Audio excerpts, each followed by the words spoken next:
Guys, welcome to the I Love CVille Show. My name is Jerry Miller. It's great to be with you on a Monday. Any day you're above the mud is a reason to celebrate and just enjoy life. I mean, look outside here in Charlottesville in Central Virginia. Spring has sprung. I think we're all in good spirits. We got vaccinations getting in people's arms. And in Charlottesville, I hope, I pray, returning to a new sense of normalcy. What that new normalcy is, only time will tell. But it's something that makes my heart happy, man. It's something that makes my heart happy, seeing people out and about and enjoying this city that I'm proud to call home. Again, thank you for joining us in the program, live in Charlottesville, the Commonwealth, the country, and the world, on the I Love CVille Network. So much on today's program. We're presented and powered by Ting. Ting is crazy fast internet. If you want to use Ting, which we utilize on this show, the link is ilovecville.ting.com. ilovecville.ting.com, and you can save $289 on the best internet in Charlottesville. I mean, it's absolutely fantastic. A lot I want to cover on today's show. I want to talk UVA getting bounced from the tournament. We'll lead the show with that. We'll also talk about the first promotion I have seen from a vaccination standpoint. It's coming from Krispy Kreme. If you go to any Krispy Kreme in the world and you show them your vaccination, you get a free donut every day throughout the rest of the year. I mean, guys, we are in March right now, and Krispy Kreme is saying, go to one of our locations, show us proof of vaccination, we'll hook you up with a free donut every day through December 31st. I want to break that down, and I want to brainstorm some ideas of how this can apply to locally owned businesses, okay? Some of the best ideas originate kind of like at the top of the spectrum, and I think the businesses that have success pull innovation and ideas from big cities like San Francisco, New York City, Chicago, Miami, or big companies like Krispy Kreme, McDonald's, and apply those ideas to their locally owned brands. We knew the world was going to this live streaming environment before anybody else, because we follow major players in this space like Gary Vaynerchuk. And years ago, he was saying, get ahead of this. The first to market's going to win. That's what we did. So we're going to apply that same thinking of trying to pull ideas from innovative businesses that have billions of dollars in market capitalization, and then take those ideas and apply them to a mom and pop business that may have hundreds of thousands of dollars of revenue. So that idea on that topic on today's show. We'll talk real estate. Real estate's a passion of mine, especially commercial real estate. There are 3 buildings that are now for sale within touching distance of each other. The Music Resource Center and the 2 Greyhound bus buildings. There's the terminal and then the building right next to it. These 3 buildings basically touch each other. They're now on the market for sale. We will brainstorm the possibilities for this little area here in Charlottesville. On Wednesday, I'm going to welcome Nick Ward to the broadcast. Nick Ward is a friend of the program. He's a senior equity analyst at Wide Moat Research. We're going to look at these buildings and a handful of other ones, including the one that's for sale on the downtown mall, the yellow building right off East High Street as you get into the downtown mall area that's also for sale. And we will analyze the price, the asking price. We will analyze the true market value. We will analyze rent rolls and the possibility of return on investment with someone, Nick Ward, who's a senior equity analyst at Wide Moat Research, who does this for a living. He came on the program months ago, and we assessed shopping centers like Barracks Road and Fifth Street Station. Federal Realty owns Barracks Road Shopping Center. Shopping centers like Stonefield, which is owned by a private equity company, outside of New York City. And it kind of broke down the mechanics of these locally owned shopping centers. We're going to go even more micro than that on Wednesday with Nick and analyze individual pieces of property with someone who does this for a living. Wednesday at 12:30 for him. Home sales, let's talk residential. According to the National Association of Realtors, February, home sales dropped 6.6% compared to January. Now we're in this predicament. We've been in this predicament for a while where we don't have the supply to meet the demand. The current Charlottesville Albemarle Association president is Quentin Beckham. He's a good friend of the show. Mr. Beckham, I call him QB, very sharply dressed guy. I love the salmon blazer this gentleman wears. QB was in the Daily Progress today or yesterday, talking about the need to change some zoning. And if we're able to update some zoning around Central Virginia, then potentially we can get more supply on the market. That is, I'm all for getting more housing. I'm all for everyone having a piece of the American dream, and part of that American dream still includes home in ownership, the white picket fence, and some backyard for the kids to run around. I'm in favor of more housing inventory, but we know that there are many in Central Virginia who are opposed to more housing inventory. And these folks use this logic. If we limit supply from a housing standpoint, these are already homeowners. They say if we limit supply, if we keep the zoning the same, our home values will uptick because it's a basic supply and demand situation. Furthermore, they don't want to deal with the traffic, the congestion of added inventory. I'm going to take a deep dive on that on today's program from every side standpoint. We will also welcome Keith Smith to the broadcast. I spent the Sunday afternoon happy hour with my family at Shadwell's restaurant on Pantops. I want to share our experience at Shadwell's that recently reopened. Shadwell's is we have some pictures which Judah will put on screen in the 1 o'clock hour. Shadwell's used their PPP money to build a super dope patio. Like it's a brand new patio they built that seats easily 30 people. I was really impressed with PK, the owner of Shadwell's, and Ben Thompson, that's the ownership group, of how they applied the PPP money to Shadwell's to create this outdoor dining oasis where folks felt comfortable eating outside. We'll relay that story to you. We will remind you to mark your calendars for April 6th. In fact, why don't I look at April 6th? April 6th on the calendar is a Tuesday at 12:30 on this network. Kathy Galvin, former Charlottesville City Councilor, will be on this microphone in this chair. We will have all the Democratic candidates in this studio, and we will host a live debate on the I Love CVille Network that is, without question, going to be the most watched debate in Charlottesville history. No one's going to be able to dispute that fact. In fact, the current most watched debate in Charlottesville, Virginia history is the one I hosted with Michael Payne and Lloyd Snook in late 2019. No coincidence, those two gentlemen came on a live debate and they won 2 of 3 spots on city council. They got a ton of visibility here. We're going to do the same thing with the 4 council candidates on the 6th of April. Carl Brown, Brian Pinkston, Yaz Washington, and Juan Diego Wade. The show is interactive, and why I emphasize and bring that to your attention is you can offer perspective in the comment section: Facebook, Twitter, Instagram, YouTube, Snapchat, TikTok, Apple Podcasts, Spotify, iTunes, ilovecville.com. And the comments that you put in this section will change or influence the pace and tempo of this show. So if you want to have a topic, or you want me to cover, or you want to add some discussion, add something to the discussion today, just put it in the comment section. I will relay it on air. The first headline, J-Dubs, Judah Wickhauer, our fabulous director, I think it's got to be the University of Virginia.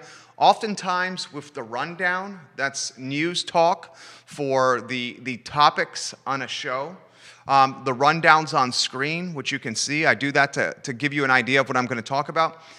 Oftentimes with the rundown, I try to do sports at the back end, but today I'm going to do sports on the front end. And why I'm going to do that is it's a big deal that UVA lost in this tournament. I'm going to get a couple things off this chest. I'm going to look off my chest. I want to look at it not just from a basketball standpoint, not just from a what's next for UVA standpoint, but from a local economy standpoint. Let's talk the game first. UVA lost to Ohio. It was Saturday night. We were all looking forward to this game. Ohio, a team none of us really knew about. Ohio, a mid-major. Virginia, a 7-point favorite going into this ball game. Couple of things working against the University of Virginia. I'm not making excuses here, okay? I'm just stating facts. UVA hadn't practiced for about a week. because of COVID. Remember, UVA beat Syracuse in the ACC tournament, and then immediately after Reese Beekman hits the game winner against Jim Boeheim's Syracuse Orange, UVA realizes it could no longer play in the ACC tournament because of COVID. It turns out Mr. McCoy, a valuable reserve on this basketball team, is the guy that had the COVID scare, the contact tracing with COVID, whatever it's called. He couldn't play. As a result of this situation, Virginia basketball not only had to stop playing in the ACC tournament, but they had to take essentially a week off from practice, fly to Indianapolis on Friday, literally on Friday, and then play a basketball game not even 24 hours later. It's no coincidence that Virginia basketball, at the end of the first half and the second half, it looked like they didn't have the legs to finish the 20 minutes of play. Did you notice that as well? It looked like in a lot of cases they didn't get off the bus. Kie wasn't playing well. Jay certainly didn't play well. Sam was missing a lot of open jumpers that he normally makes. Trey Murphy, 3 sticks, who I say was an X factor for this basketball team, he didn't play great either. In fact, Trey down the stretch has really struggled. Trey, mid-season, was a projected lottery pick. You go to NBADraft.net. I'll give you the website again, NBADraft.net, and you see Trey's draft stock has fallen more than 50, maybe 60 places since the middle of the season. So what's next for Virginia basketball? Well, Jay's gone. Jay Huff's gone. That's a tough way to finish your career. Sam Hauser is gone as well. Thomas Wilden-Tensai is gone as well. The 2 guys, Huff and Hauser, are going to be tough to replace. Let's cut to the chase. They will be tough to replace. This Virginia basketball team relied upon 2 transfers into the program, Sam Hauser and Trey Murphy III. Those 2 transfers were key players on this basketball team. I wonder if Tony Bennett is going to continue to emphasize the transfer route when building his basketball roster. That's a fair question to ask. This Hoops team has a lot that it needs to replace from a scoring standpoint. You're going to lose Jay and Sam, arguably your top 2 scorers. So replacing that scoring talent is going to be critically important. Virginia basketball's got a pretty empty cupboard right now. When you say things like your top 2 returning scorers are Trey Murphy III and Kie Clark, you know the cupboard is pretty empty from a scoring standpoint.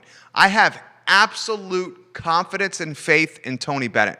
My faith and confidence, my passion for this Virginia basketball team will never, ever waver. This man, undoubtedly the right guy for the job. I'm going to watch very curiously as he replenishes the cupboard, whether it's through the transfer route or it's through taking some of the young talent on the roster and making it a little bit better. Now, what does a UVA basketball loss mean for the Charlottesville economy? Folks, it's a really big deal. It's a really big deal. And I don't want to underestimate this or overestimate this. Remember, we're trying to come out of COVID. We already know graduation is going to be a shadow of its former self. We had Daniel Kaufman, the owner of Public, the co-owner of Pronto, the co-owner of the Bottle House, in studio on Friday. And he straight up said, we rely on graduation as one of our key weekends to take us into the black after a long winter in the red. So when Virginia basketball loses in the first round, this is what happens around the Central Virginia community. Less folks that are passionate Virginia basketball fans like me will head out to watering holes to support this team. It's just a fact, okay? So having a strong football, basketball, baseball team, those 3 sports in particular, you can add baseball, you can add soccer and lacrosse in there, kind of at the tier right below it. Having strong those 5 programs not only creates passion and interest in the university, not only drives fundraising dollars for the athletic department, not only creates a higher level of applications or kids wanting to apply to get into the school, but it also drives the local economy in Charlottesville and around Central Virginia.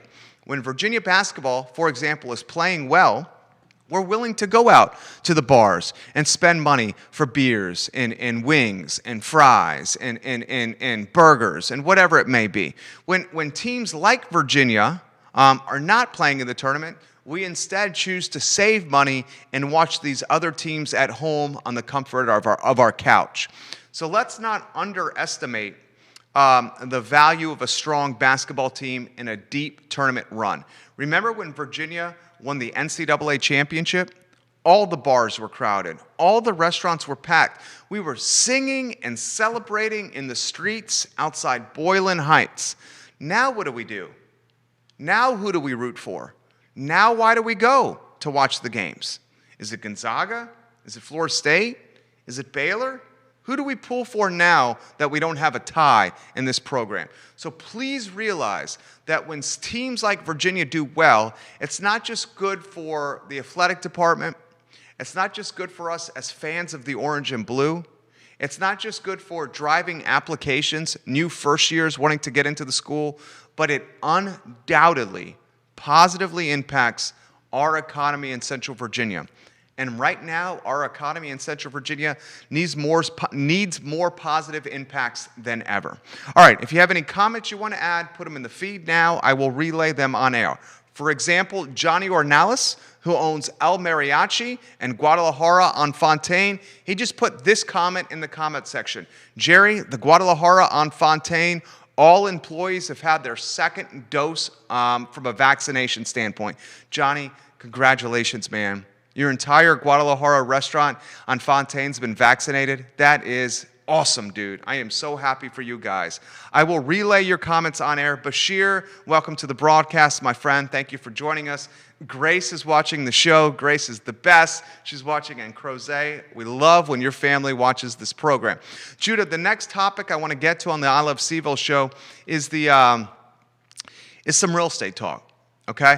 The Music Resource Center, the building right there, it was a former church right next to the Lewis and Clark statue, is now for sale. Asking price about $1.8 million. The interesting aspect of this building, the Music Resource team said, we put this building on the market as soon as we saw the Greyhound bus buildings go on the market for sale. They saw the two buildings right next door to them go on the market. So they said, now it's time for us to list ours as well. Probably pretty good thinking.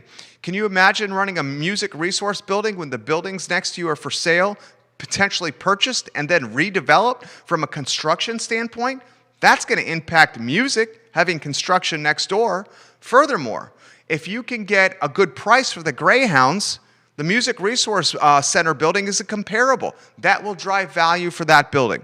Here's what I'm going to try to do with today's show, what I'm going to try to do with the show on Wednesday. Wednesday, we will welcome Nick Ward to the show. Nick Ward is a senior equity analyst for Wide Moat Research. We're going to pick 6 or 8 properties around Charlottesville, 6 or 8 of them. We're going to say, this is the Music Resource Building. It's listed for $1.8 million. And then we're going to pick it apart like Thanksgiving turkey. We're going to say, this is the Greyhound Building. It's listed for X amount of millions. We're going to pick it apart like Thanksgiving turkey. That building on the downtown mall that houses the Bank of America ATM, currently listed, I think, for 1.3 by Lee Hughes. We'll pick that one apart like Thanksgiving turkey. There's a lot of commercial real estate in Charlottesville that is overpriced. And it's owners that think, hey, I got a piece of the downtown mall. This is priceless. I can command top dollar for it. The reality is a lot of these buildings are getting long in the tooth, a lot of hair on the listing. They ain't moving because the price isn't right. We'll welcome a guy in Nick Ward to the program who does this professionally for a living to try to figure out the true value of these properties so we can educate you. Now, a couple things from my standpoint. Music Resource Building and the 2 Greyhound buildings next to it, they would make a phenomenal tag team purchase. Can you imagine if you're able to get all 3, if you're a deep-pocketed investor? If you're able to get all 3 of those, what could you build there? What could you build there? What do we need more of in Charlottesville? Okay, and you're going to hate to hear this, but we probably need some more hotels. Yes, there's a hotel right across the street from the Music Resource Center. Okay, yes, there's a hotel right across the street from the Greyhound. But when Charlottesville's clicking, it's under-hoteled. I would not be surprised if you see another hotel there. What else could you see there? Maybe apartments? What else could you see there? Office space? What else could you see there? Some kind of innovative think tank? I mean, it's literally at the entry point of the downtown mall. And whether or not the West Main Streetscape project happens, who knows? The budget is in so much shambles, this $52 million project may not happen after all. Regardless, we know that the city is going to dig up the underground infrastructure to improve it. So regardless, West Main is going to be a construction zone for a little while once the city starts digging up the lines underneath the ground.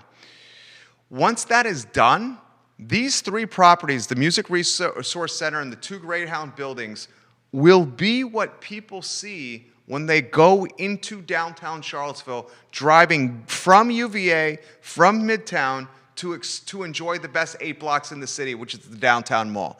This property, extremely valuable, and it has tremendous potential. Greyhound currently owns the two Greyhound buildings, the company Greyhound, okay? They have the terminal and the other building. Can you imagine being the owner of public transportation during a pandemic? Who is willing to get on a Greyhound bus during COVID with strangers and drive up and down the eastern seaboard and stop at various Greyhound bus stops and welcome other strangers on the bus? Everyone breathing and inhaling the same air. We think movie theaters are distressed right now, right? We think airplanes are distressed right now because of COVID. Imagine a bus going from Charlottesville to New York, stopping at stops along the way to welcome other people into a tin can that has poor ventilation. There is no coincidence that Greyhound is selling its two buildings in Charlottesville on the heels of a pandemic. I can think of very few industries that are more in precarious positions than a tin can bus driving people from state to state to state and putting strangers on buses to breathe the same air, right? That's what's happening. Greyhound is in the pooper. You know what else is in the pooper? Trolleys, public transportation. You know why? That's why I just invested in, I do a lot of investing from a stock standpoint. That's why I just invested in Uber and Lyft. I think human behavior has changed to the point that we are going to be less willing to get on buses, trolleys, and other public transport, and instead, the folks that need to get around town are going to spend a little extra money to get their own Uber or a Lyft where they don't have to be in a bus or a trolley with strangers. I think those stocks will pop. Time will tell. So a lot we've covered so far. The Music Resource Building for sale for $1.8 million. Johnny Pritzloff and Jenny Stoner have that listing. 302, 304 West Main Street. That's the Greyhound Terminal. I'm looking at it right now. 302, 304 West Main Street has been assessed just under $2 million at $1,955,000. The other Greyhound building next to them is 316 West Main Street, and that's been assessed at $853,000. So let's call it $850 for the smaller Greyhound building. Let's call it $2 million for the larger one. That's $2,850,000 assessment-wise. And they want $1.8 million for the Music Resource Center. Let's just, for the sake of math, call it an even 2. So 2 plus 285 is 485. Let's take away $300K, $350K for a savvy negotiator. I think you can get the Music Resource Building and the two Greyhound buildings for a combined $4.3 million. $4.3 million for 3 buildings sounds like a lot of money. But we know in Charlottesville, there are so many super wealthy people in here that $4.5 million is like, $500 for me and you, right? And these 3 buildings literally are the three most visible when you're driving from the university down West Main Street to the downtown mall. For three to own three of the most important buildings on West Main Street. The potential you can do if you synergize those in some capacity is absolutely out of this world. We'll talk about that with Nick Ward at 12:30 on Wednesday, Senior Equity Analyst at Wide Moat Research. I want to get his take on the value proposition of these three buildings and the potential return on investment for someone who's willing to pay north of $4 million for it. Let's talk residential real estate on the program. It's no secret that we don't have enough housing stock. And it's not unique to Central Virginia, it's everywhere. Let's go to the National Association of Realtors, Judah Wickower, for the statistic. I'm going to give you three stats, okay? Three little factoids for you before I give you my take. Closed sales of existing homes in February dropped a larger than expected 6.6% compared to January, according to the National Association of Realtors. That put closed home sales at a seasonally adjusted annualized rate of 6.22 million units, which was 9.1% higher compared to February of 2020. Let's throw out February of 2020. Okay, it's right before the pandemic, okay? One more stat for you. The supply of homes for sale fell almost 30% year over year, the largest annual decline ever, to 1.3 million units. I'm going to give you that statistic again. The supply of homes for sale fell nearly 30% year over year. That is the largest annual decline ever. Those stats from the National Association of Realtors. So let's talk about how we solve this.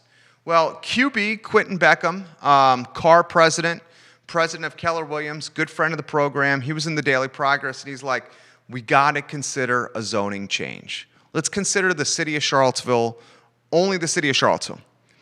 More than half of the property in the city of Charlottesville is zoned single-family detached R1.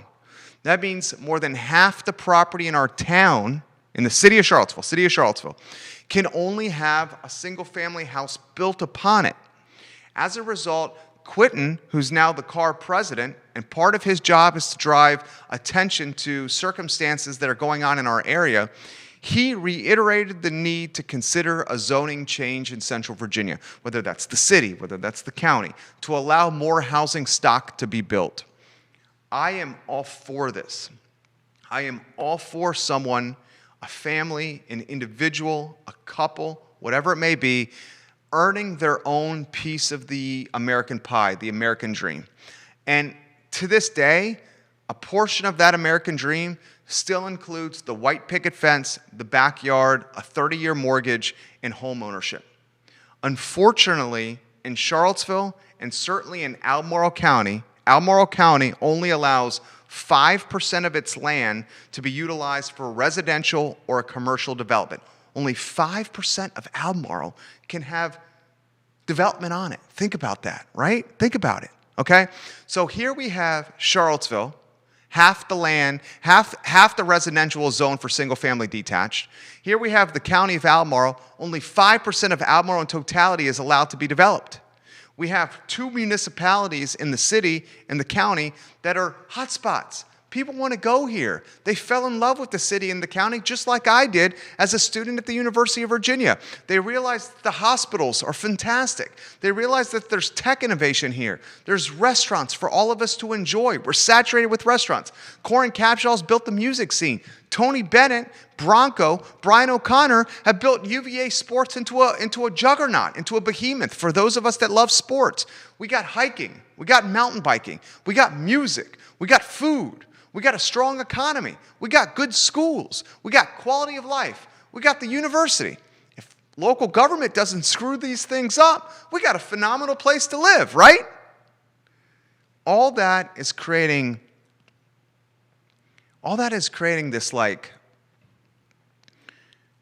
this snowball effect here. You got people choosing to move here with bags of money. You don't have enough housing stock. You got cool things happening everywhere.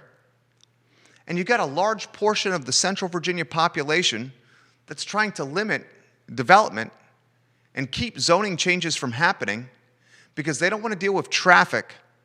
And they know if they keep zoning changes from happening, the homes they own will continue to uptick in value because they're limiting supply at a time when demand is through the roof.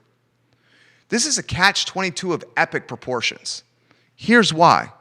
Often, the folks who are NIMBYs or against more housing are the ones, unfortunately,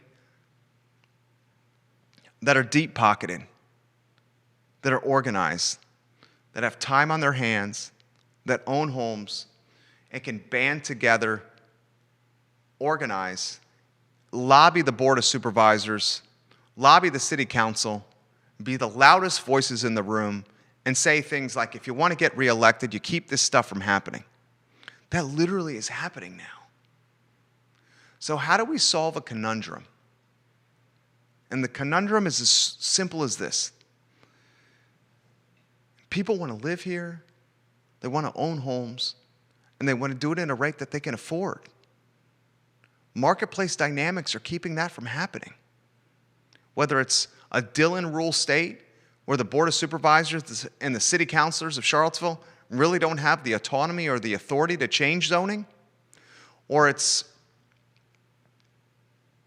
thousands of NIMBYs creating or keeping development from happening on 29 North or in Keswick. There's a lot of factors working against new development and new housing stock in Central Virginia. This is something that will not be solved overnight. Frankly, it's going to take years to solve. And the longer this takes to solve, the more expensive housing becomes. And those that own homes, your values will continue to uptick. Those that don't, the barrier of entry is just getting more difficult and more difficult and more difficult. We'll talk about some of this with Keith Smith. It's something that needs to be put in the news cycle. It's something that needs to be prioritized. I don't see it changing anytime soon. I hate to say that. When you only allow 5% of a county to have commercial and residential development on it, of course the houses in that county are going to become too expensive, right? We'll talk about it with Keith on the show in about 10 minutes. A couple of other items I want to get out of the notebook after the interview with Keith. I had a fabulous experience at Shadwell's restaurant in Keswick.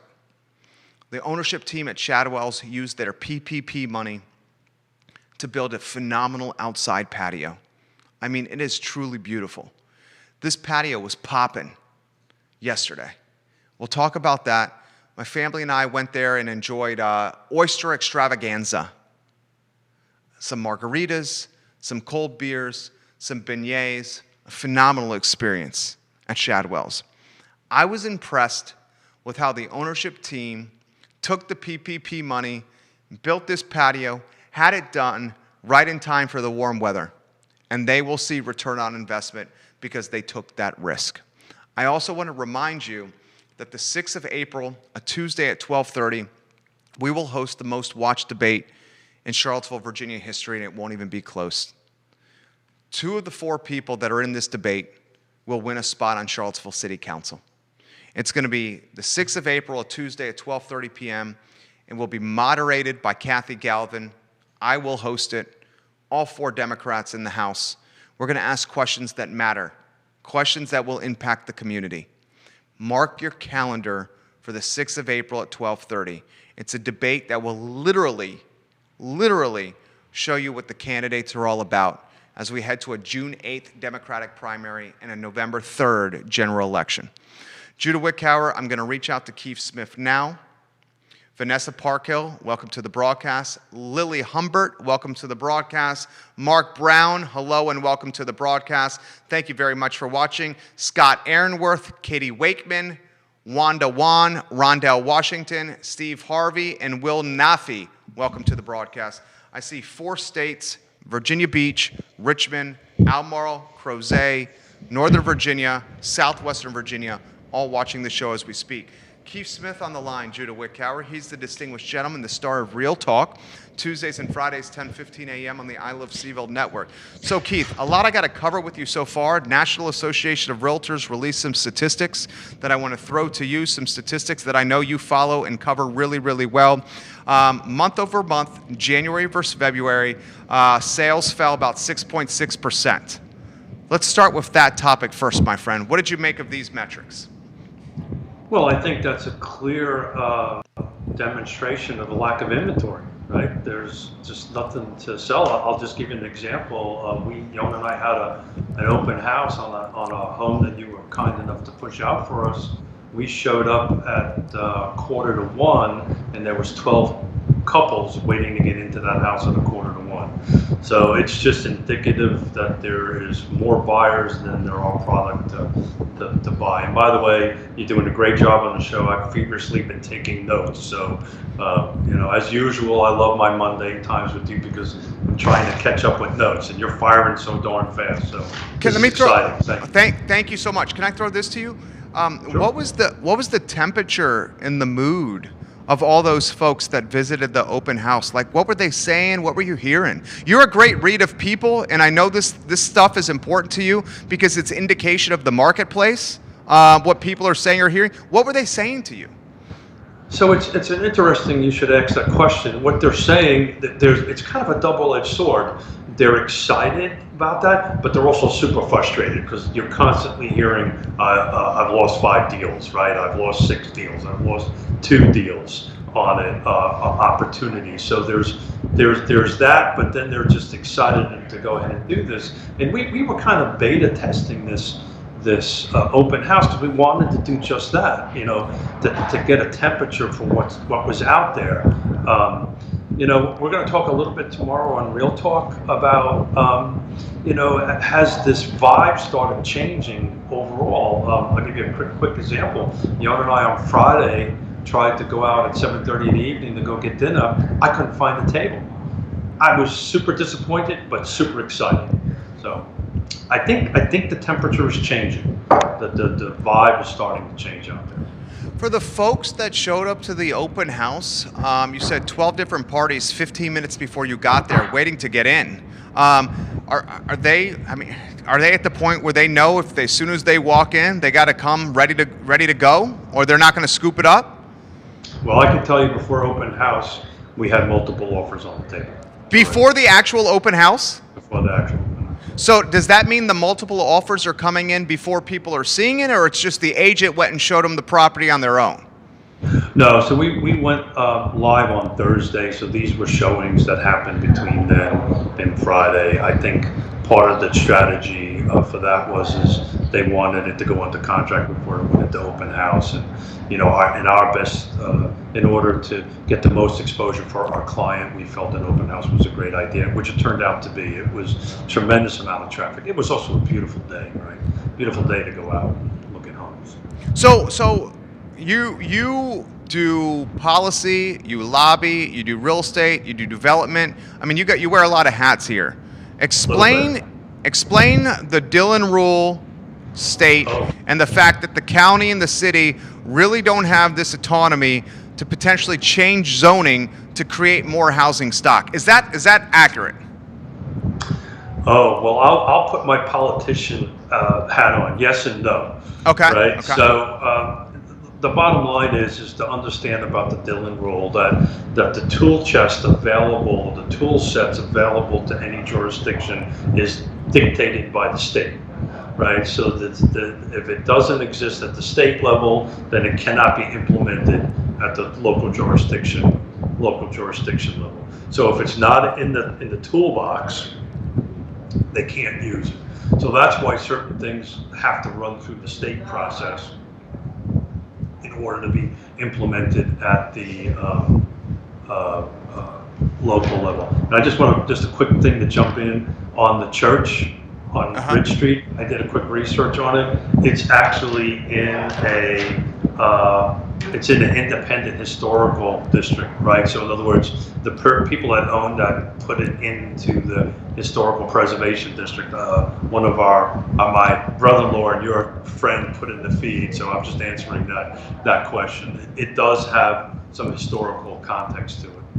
So I had this statement made to me over the weekend, okay? And it was about our show, the show you do, okay?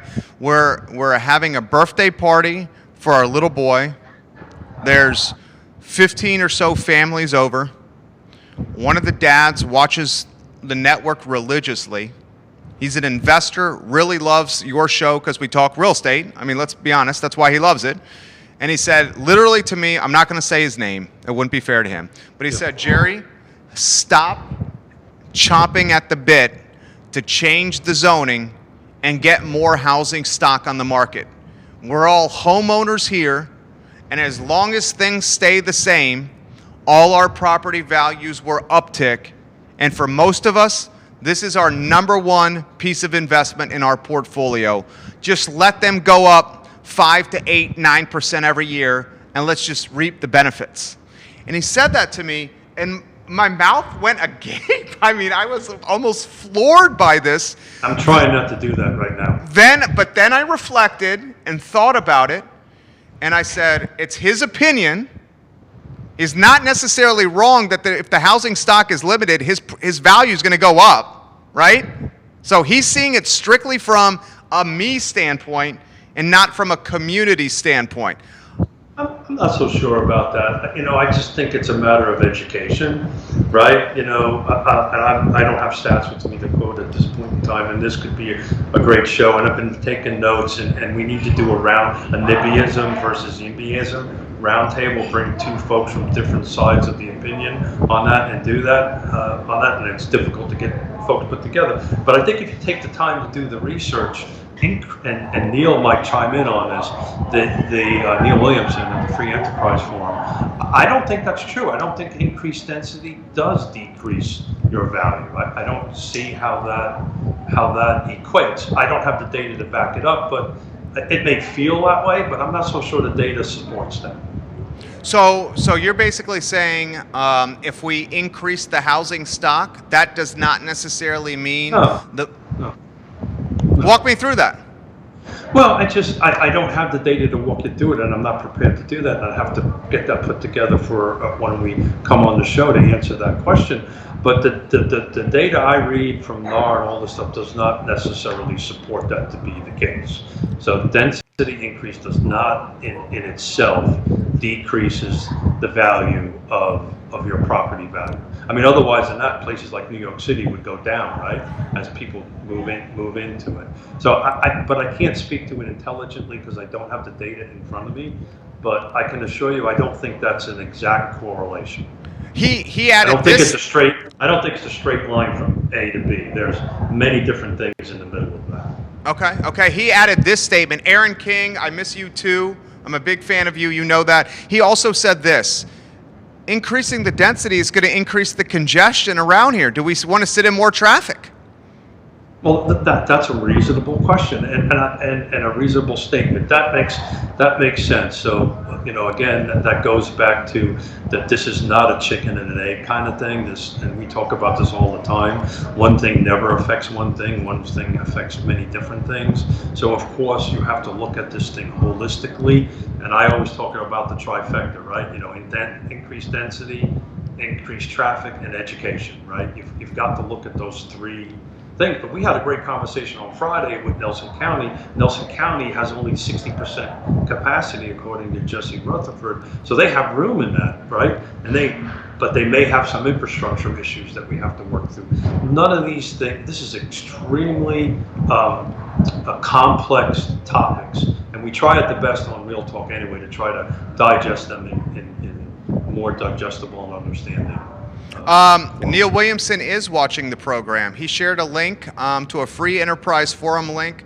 Rodney Dangerfield on development in Albemarle County. And he also shared the link that I read from the Daily Progress with our friend Quentin Beckham, who I think is doing a hell of a job. Well, I was texting him live trying to get him to come on the show tomorrow. We'll see how that goes. Give us this perspective.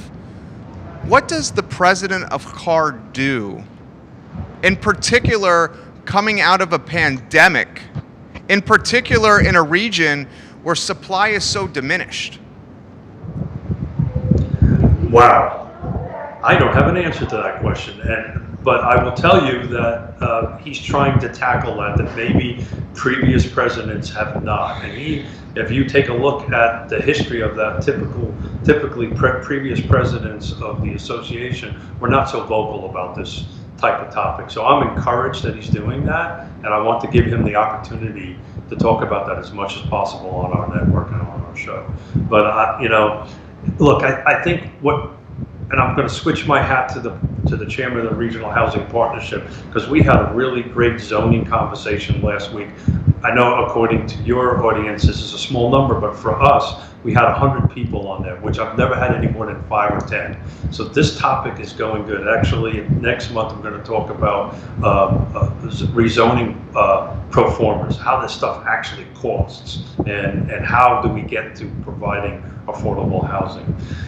But I think the best thing he can do is what he's doing, is use his voice, right? And that awesome jacket he wears too. That makes me interesting. The Alton Lane salmon jacket. I love Quentin's jacket with the Grateful Dead heads inside, right? This is the Grateful Dead. It could be something else. I don't know. Both Keith and I are huge fans of QB. So we are. Talk to me, my friend. I mean, March is over. We're heading into April. This is traditionally gangbusters. We knew the spring market sprung in January and not spring this year. It sprung in December. Yeah, right, in December. It sprung before the year turn. That is correct. What's your prediction for the rest of the year, my friend? Well, it's interesting. So I was just looking at some quick numbers before you called me on, and right now is 280 units. So that they're coming off as quick as they can. Have a better time to sell because you're going to get as much money. We're about ready to list a couple of homes very quickly with your find something to move into. But at the end of the day, I think you're going to see the number of units kind of dwindling down a little bit because there's just not enough inventory, right? There's more buyers than there are sellers, and I just think you're going to start seeing a little bit more of a settlement down of sales. I may be wrong. You and I called it a year ago the V, right? I think you're going to see a little bit more of a flat market going forward until more product comes on the line. That's just the way it's going to be. Here's an interesting comment for you. Sure. Okay. This is from Brian Callahan. Jerry, I watch your show all the time. Please ask he called you Mr. Smith. Please call me Keith. Don't call me Mr. Smith. He said, please ask Mr. Smith this question. He says, we live in Orange County. We've lived here for 10 years. We have no plans on moving. It seems to us and our neighbors, the frustration people are having in Albemarle and Charlottesville is creating a lot of value for us here in Orange in our subdivision. Is this fair? See if you can digest that a different way. Try to ask that question a little bit different because I lost a little bit pieces of that. So I think what Brian is saying is like people can't either afford to live in Albemarle or Charlottesville or can't find a house in Albemarle or Charlottesville. So it's making his town and his subdivision in Orange County extremely popular, which is driving the values of his house and his neighbor's house. Is his analysis right? It is. So that this is this drive to you qualify comment that we keep on talking about, which I absolutely hate. But that's what's happening here. And what's happening here, and that's what you're going to see. I can't disclose too many details, but I help represent some major developers and builders, and they're requesting of me to look outside this 5%, right? And it's for multiple reasons. One, the land is there. The path is a little bit easier because they're more receptive to it. In some cases, we talk about this on the other side of the mountain. The infrastructure's there already. They have the schools, they have the hospital, they have the roads, they have the water and sewer, right? So they're encouraging development in there. But the gentleman is spot on. You know, it is increasing pressures on the outside because, you know, they have to go to the qualify. We had this conversation before about raising gas prices, right? And my take on it is, unfortunately, you know, I think maybe the discretionary dollars will go away, but people will be buying homes out in Orange instead of going to the restaurant. They're just going to be using that money that they were going to do for the restaurant for fuel. Now, EVs are a whole different subject, which is super exciting. And actually, one of these national builders I'm talking to are talking about putting EV as standard plug-ins in their homes, which would be super cool. Christopher Barner has a question for you. Jerry asked Keith if he would go Fluvanna, green, or orange for a home buy. It would be our first home purchase. I would suggest Fluvanna, and it depends on the price point, and it depends on what exactly you know what your needs are. So we'd have to really talk about that and figure out what your needs are and what your potential growth is. So in other words, you're going to stay in the home for 5 years or 10 years, or this is my forever home, right? We would probably have that question and answer period. But you and I talk about this all the time. I can tell you, Fluvanna County is on track to produce somewhere between 300 and 600 more new home lots, right? Just the projects I'm involved in. And, you know, we're seeing this at Lake Monticello, and it's cost effective. People can move into it. And, you know, the other part of it is the quality of life thing, right? You know, we love the lake. We've been living there since '87, right? You know, raised both my daughters there. We can go water skiing. We can go to the beaches. We can play golf, assuming you play golf. We play tennis. I know you're a big racket guy, right? They have tennis, Brenda, and they just invested almost $4 million in upgrading all their facilities. So they're all now state of the art. The tennis courts are state of the art. The clubhouses are state of the art. It is one heck of a deal. But it really depends on what his needs are in his life. But we'd have to put those needs and the product and what's available together. Jennifer Castro, Mr. Smith. Hey, his name is Keith. He likes Keith. My name is Keith. Do not call me Mr. Smith. I look around for my father. His name is Keith. His name is Keith. Jennifer Castro. Most people call me other things other than that. So. Jennifer Castro. Keith, is there a county in Central Virginia that you would stay away from? I can't answer. That puts me in a bit of a spot ethically. Okay. It's going to go back to what are your needs, right? We have to make sure that if that county meets your needs, then we will talk about it. I can tell you of all the jurisdictions that surround Charlottesville, none of them is a bad deal at this point. There's no reason I can't think of. But the thing is that your family might need Nelson County instead of Lake Monticello, right? Or your family's needs might be in Augusta County instead of Greene County. So I can tell you of all the jurisdictions that we work with around here, I can't honestly think of one that you would want to stay away from. Nor ethically I could say that. Okay. This is a good question here. Jennifer Kraling. Yes. Jennifer Kraling. Keith, she said... No, Mr. Smith. Thank you, Jennifer. She said, our family's lost out on a couple homes that we really wanted. Should we now be shifting our attention to townhomes or condos because the single-family detached homes, the standalone homes, are out of our price range? You know, that's a great question. Again, all these questions, you know, I would need to have a one-on-one conversation to really understand what your needs are, or if you're working with a realtor, that realtor will help you with that. Strictly from a monetary perspective, I'll tell your story, right? So if you can get into an ownership model now, even if it's a townhome and it's not your forever home, it's not your perfect home, To go back to the question of the gentleman you met in Glenmore, or wherever you were at that point in time. Look, the reality of it is we historically raise, no matter what the density is, between 4 and 6%. Right now it's through the roof, right? It's closer to 10 or 12%. But you can count on this 4 to 6% even when the Great Depression was hitting. So my advice to be is to get into a home. You're never going to see money as cheap as this. My first home was 18%, so just to put it into perspective as far as mortgage thing in it. Make this your time out for the moment. Raise your equity, double pay, triple pay your payments a year or whatever it is. We can talk about what that means, but start building up your equity just like you did, right? You used the equity from that house to start this, what we're talking to each other on, right? This business you started, right? Which is awesome. But my advice is get in as fast as possible.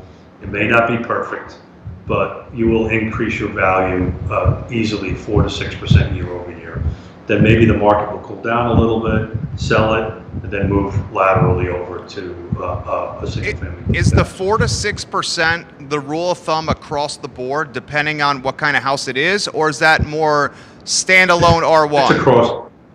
It's across the board. Some of them will float up and down this way, but if you historically take out of it, that's kind of how that process kind of goes through. Right now, we're a little here. In the Great Housing Depression, we were here, right? So right now, I believe the national average is somewhere around $17,000. I may have the number exactly off. Year over year, people have increased equity in 2020. Look, the reality of it is it will increase, and the quickest way to go ahead and help your family, help yourself, and I know you do this, the Smith does this, we pay 2 extra full payments a year to our principal, and that cuts a 30-year mortgage down to like 18 months. 18 years. 3, that's correct.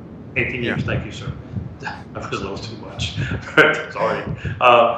If you can make 3, but the more you do that, you're paying yourself, and your equity is increasing, right? And then you write that that's the reason why the land trust model works so much. You build this equity, and then you can take 50,000, 25,000, whatever it is. Because today, to get into a new first-time home buy, it's almost 0 down payment, right? As far as deposit goes. This is a great conversation. I had no idea we were going to talk about this. It's a testament to him. He's able to adapt on the fly because this was not the plan when we had him on the show. It's just the interest is there. I'm going to save these questions for tomorrow. We have 2 more coming in, guys. We're past 1:30 here.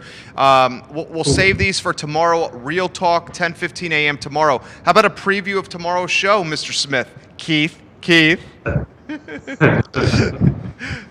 I think he just did it.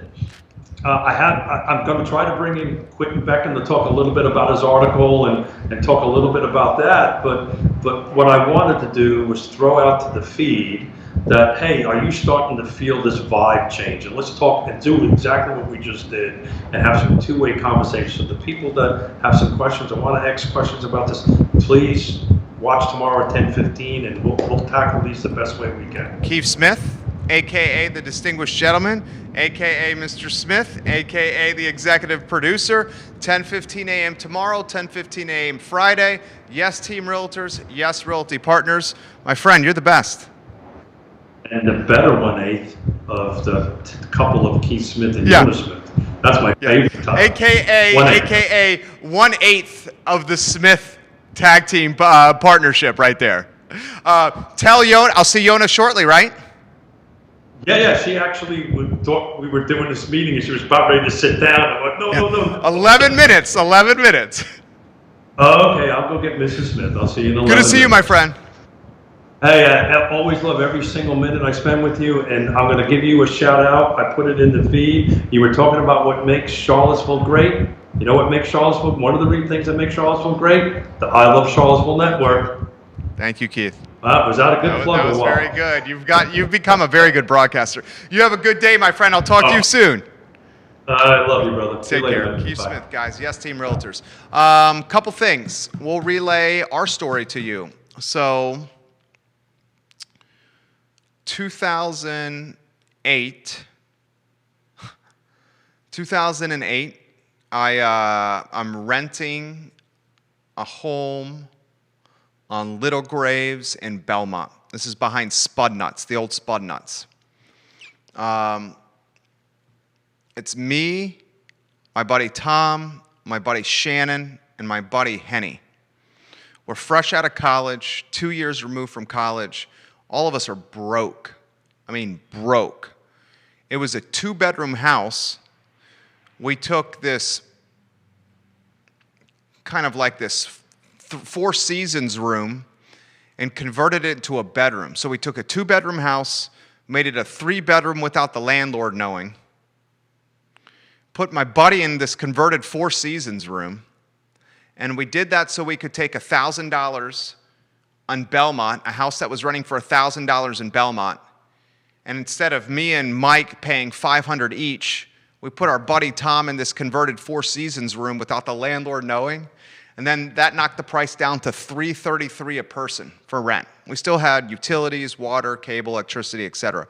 So $333 a person. We still didn't have any money to go to the bars and talk to pretty girls and close down the bars and have happy hour and all the stuff that early 20s and mid-20s people want to do. So we had the brilliant idea of welcoming our buddy Shannon to the house. And we persuaded Shannon to rent the attic. And we said, Shannon, you can take the attic and you'll only get charged $200. Now, it was probably an even number for 3 of us. It was $210 a month. That $210 a month for Shannon to get the attic took our $333 a month down $70 each. So we all got an extra $70. Shannon got a spot to live for $210.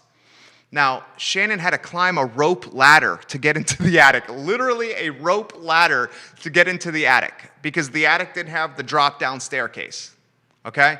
So he climbed a rope ladder to get in there. He put some fans up there to handle the heat. He put heaters up there to handle the cold. He got a bed up there somehow.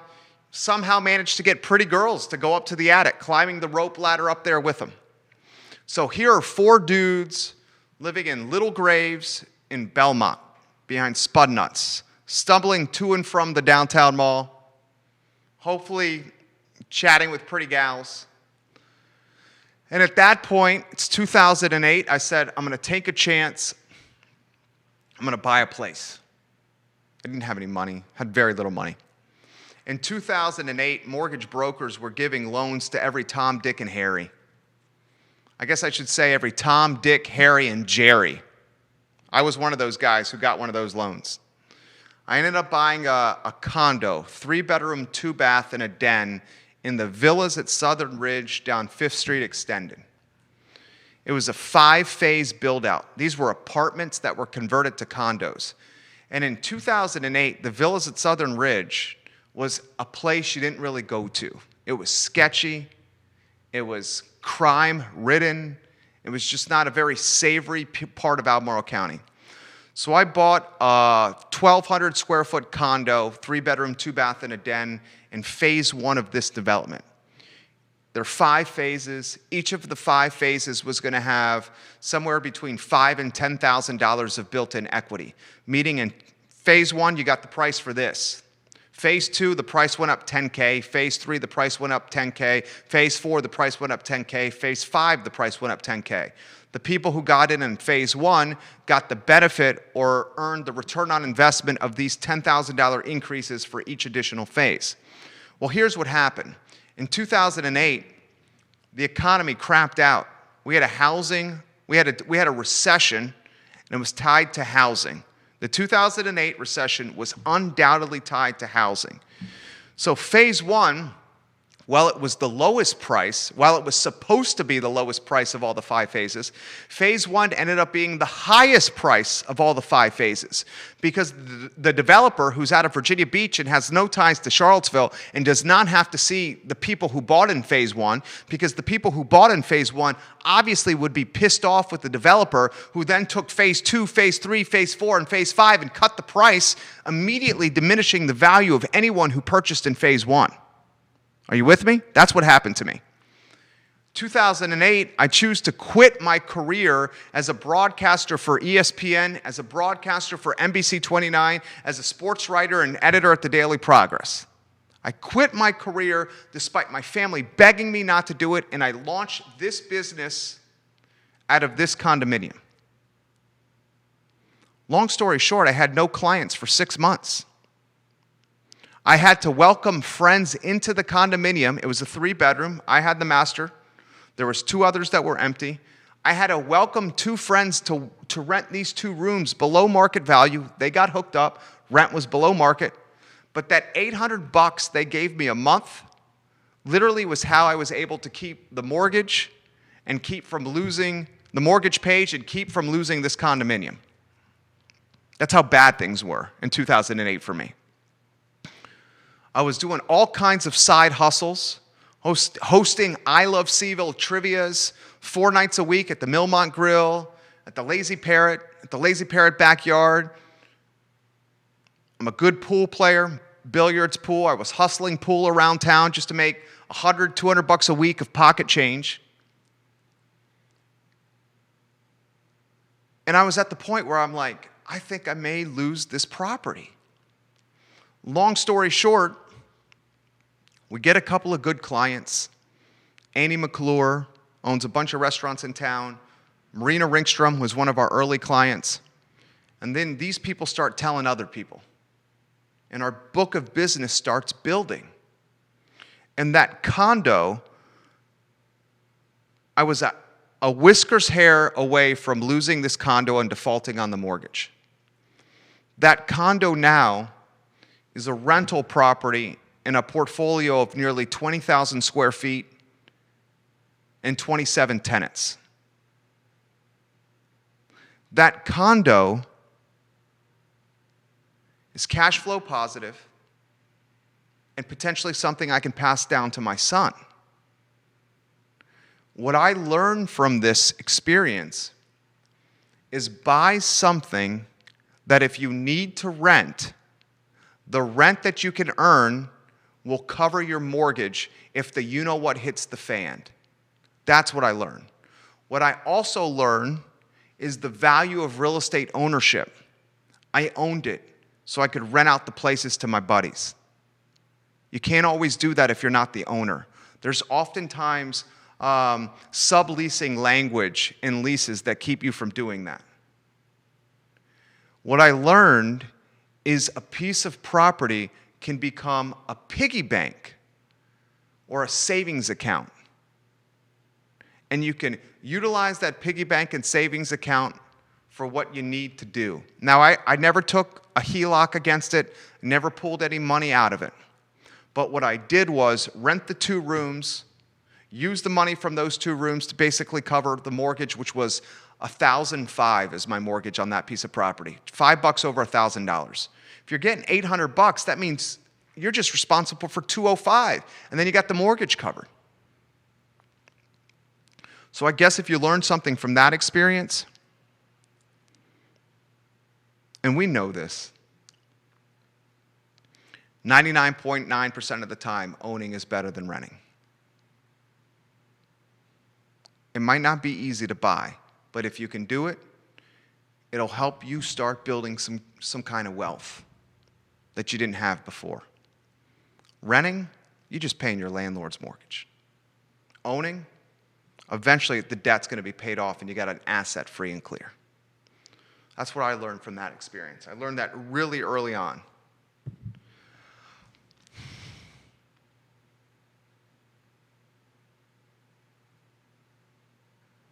That piece of property, when I bought it, was $180K.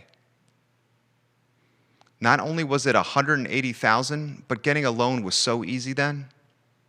Now, finding something that's $180K is going to be difficult. And getting loans, not as easy it was in 2008. So I'm empathetic for the plight you have as a first-time home buyer. I truly am. I want to close on this because I'm late for a conference call. I'm going to be off here in 20 seconds.